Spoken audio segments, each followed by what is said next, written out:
Hello everybody, welcome back to my YouTube channel. Today's video is for the private practice therapists who operate under an LLC or an S-Corp. So maybe you own your own small private practice, or maybe you work under a group practice, but you have your own LLC.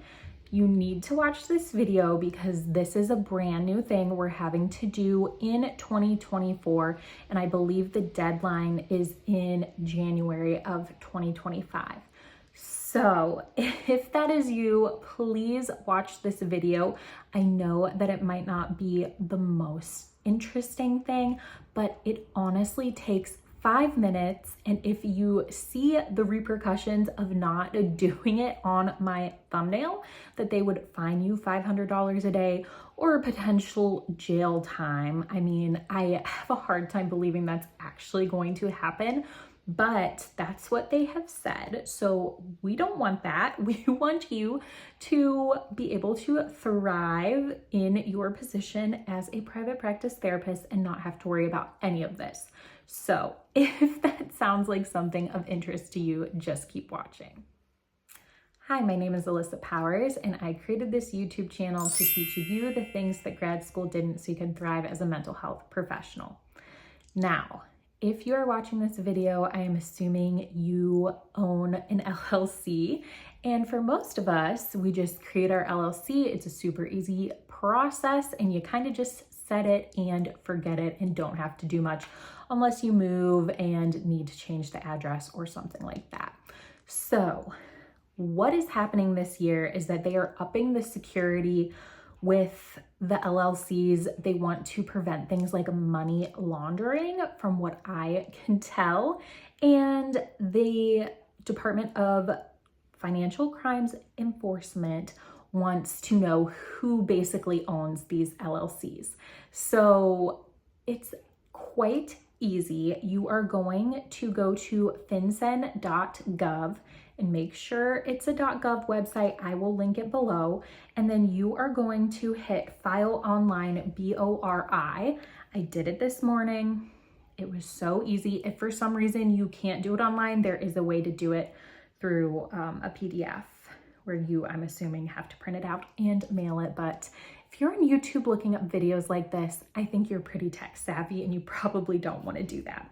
So the two things that you're going to need that aren't just things like your name, your email, your address that you're already going to know up here, you're going to need a copy of your ID or passport. I just used my photo ID, and you have to put the number on there and your license number and put a picture of your ID in there. It needs to be either a JPEG or a PDF. And then you're also going to need to know your EIN number, which I had to look up. I had it in my emails from a long time ago when I was working with a credentialer. So I found that pretty easily, but there are also databases where you can just search yourself up and figure out what that is. Or some people, it's their social security number. So those are the most in-depth things, but the Department of Treasury wants this information, and it sounds like there's going to be repercussions for people who don't do it. And it is so easy. So just go ahead and get this off of your plate.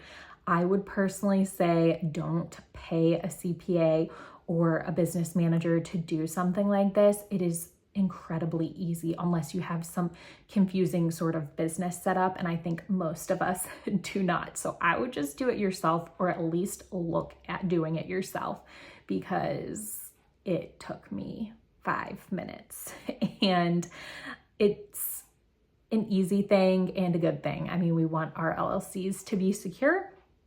So this is a little PSA that needs to be done. And just a disclaimer, I'm not a lawyer, I'm not a CPA, I am just a therapist looking out for my fellow therapists who might need to do this. I know so many of us work for ourselves and often don't come into contact with many other private practice owners and therapists. So I just wanted to put this out here on another platform.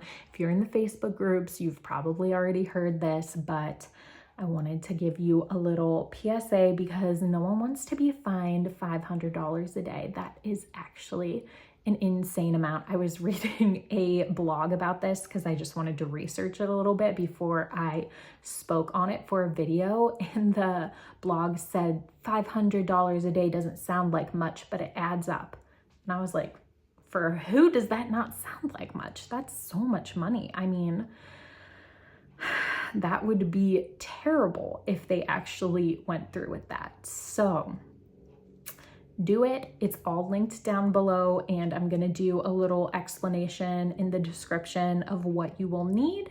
And I hope that this video helped. This is a little bit different than my typical content, but since this was so practical and I just found out about it, I felt like other therapists might need to hear about it too. So if you like this kind of content, all about therapy and the therapy world and what it's like to be a mental health professional, I would love it if you would stick around and subscribe, and I will see you in the next one. Bye.